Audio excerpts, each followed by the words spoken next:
Hello सांग मैंने आज एक नुआ भिडियो स्वागत। आज आम जाना जे केमी पाइखाना आप्लाय करा तो चलतु से विषय में जाना। तो देखो ये हूँ स्वच्छ भारत मिशन ऑफिशियल वेबसाइट। आपको ये आसवा पड़ो तापर आप देखो ये देखिपे 3 डॉट अच्छी तो ये 3 डॉट उपर क्लिक करेंगे। जमी आप 3 डॉट उपर क्लिक करेंगे तो देखो आपको ये एबाउट सेक्शन अच्छी तो एबाउट सेक्शन उपर जी देखो एबाउट सेक्शन जावापर आपको देखो एमती किसी पेज आसो। तो ये आप देखिपे दुईट जिनस लिखाई स्वच्छ भारत मिशन ग्रामीण SBM फेज 1 2014 रु 2019 मैंने फास्ट फेज आर था 2014 रु 19 और सेकेंड फेज देखो ये आसी जहाँकि स्वच्छ भारत मिशन ग्रामीण SBM फेज 2 2019 रु 2025 मध्य स्टार्ट है। तो चलतु केमी कौन रेजिस्ट्रेशन करेंगे केमी कौन अप्लाई करें तो चलतु से विषय में जाना। तो पुणी थे आप 3 डॉट उपर क्लिक करेंगे।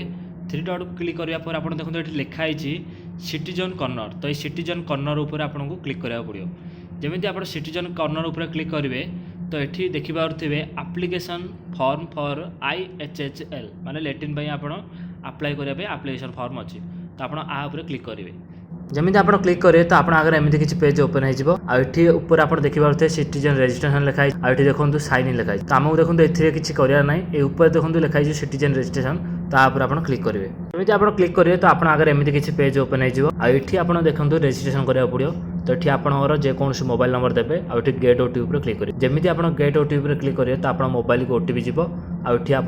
OTP देते तापर आप वेरीफाई OTP क्लिक करेंगे। जमी आप वेरीफाई OTP क्लिक करेंगे जमी आप वेरीफाई क्लिक करेंगे तो आप आगे एमती किसी पेज ओपन होठी आप देखिपे आप जो मोबाइल नंबर देते से मोबाइल नंबर आप लिखे आठ देखिए मोबाइल नंबर वेरीफाइड लिखा आसपर ये देखो आपको नेम पचार जहाँकि आप फुल नेम ये देते तापर आपको देखो जेंडर पचार तो आप जेंडर चूज करेंगे। तापर ये देखो आड्रेस पचार तो आप रेसिडेंशियल जो रोचे तो तार आड्रेस फुल आड्रेस आप देते तापर आप स्टेट ये चूज करेंगे। तापर देखो तले देखिए ये कैप्चा कोड आप तो ये बॉक्स रे आप कैप्चा कोड देते तापर सबमिट उपर क्लिक करेंगे। जमी आप सबमिट उपर क्लिक करेंगे आप आगे साइन इन पेज ओपन हो देखो रजिस्ट्रेशन मोबाइल नंबर जो आप तो सही रजिस्ट्रेशन मोबाइल नंबर ये आप देते पुणी आप गेट OTP क्लिक करेंगे तापर आप OTP देते कैप्चा देते आ साइन इन उपर क्लिक करेंगे। साइन इन उपर क्लिक करापर आप लॉगिन हो लॉगिन पर आप रजिस्ट्रेशन समय जो डिटेल्स सब देते तो सही सब डिटेल्स सहित आप ना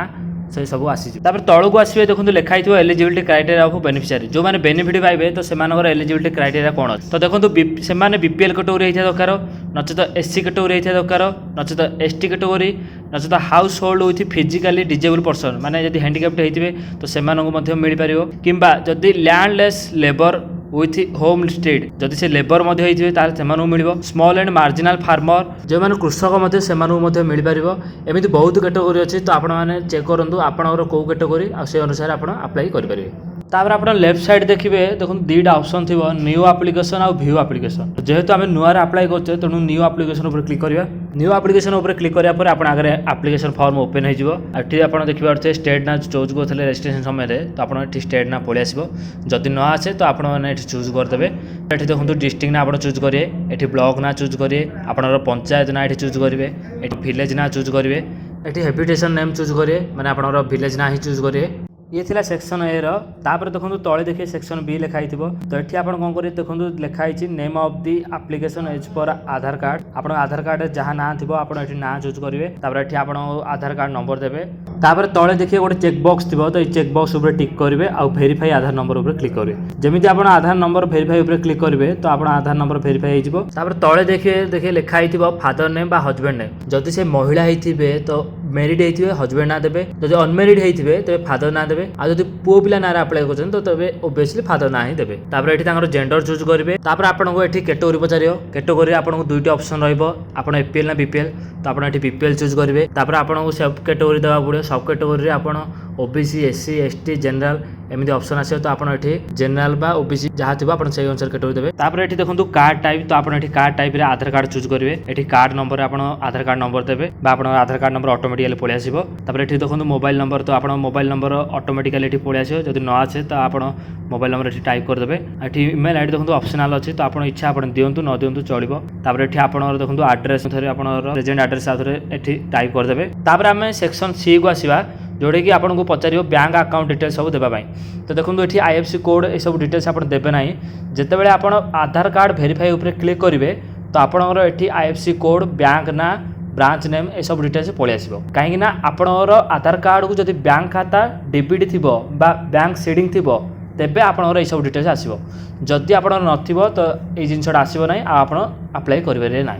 देखो बैंक अकाउंट सहित आप आधार कार्ड केमी सीडिंग करेंगे मुझे डिस्क्रिप्शन लिंक दे देछि तो आप से भिडियोटा को देखिए आप जानीपर जितेबाला आप आधार कार्ड भेरीफाई उपर क्लिक कर तो आप आईएफएससी कोड पळै आसीबो ये बैंक नेम पळै आसीबो ता सहित आप ब्रांच नेम पळै आयो ये ब्रांच एड्रेसटा आपको टाइप करा पड़ो आ बैंक स्टेट ना ये देवा पड़ो बैंक डिस्ट्रिक्ट ना भी ये देवा पड़ो तापर ये देखो अकाउंट नंबर जब आप आसला बहुत भल कथा जदि न आसला तो आप टाइप करदे तापर आप कन्फर्म अकाउंट नंबर भी आसीजिवो जदि न आसे ताले भी ता भी मध्य आप टाइप करदे तापर देखो मेन जिनस होला स्कान्ड फास्ट पेज ऑफ पासबुक आपणकर बैंक पासबुक रो फ्रंट पेजटा को आप स्कान करी भल भाव में ये अपलोड करा ता भी पुणी कौ फॉर्मेट ना आप पीडीएफ जेपीजी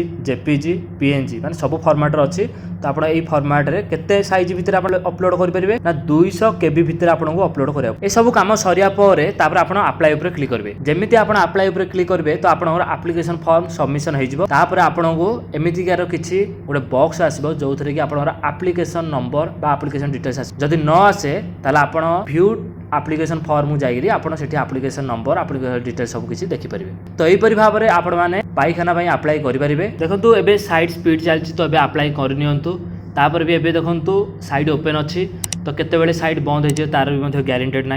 देखो समस्त मॉर्निंग रे अप्लाई करूँ तो स्पीड रही आउटे तो आपको किसी प्रोब्लेम हम ना मु भावुँ समस्त सब डिटेल्स मिल सारी और जदि कौन प्रोब्लेम फेस करती ताले मत कमेंट करूँ यार ऑफिशियल वेबसाइट ता सहित आधार शेडिंग ए सब लिंक मु डिस्क्रिप्शन दे देछि तो आप सेठु जाइकरी आपण पाई परिबे आ जदि वीडियोटी भल लागिछि तबे लाइक करंतु देखो जिते पार्सन से वीडियो को शेयर करूँ जहाँद्वारा समस्ते ये वीडियो विषय में जानीपारे आ ये भिडियो देखा चाहूँ आम चैनल को एवं सब्सक्राइब करूँ।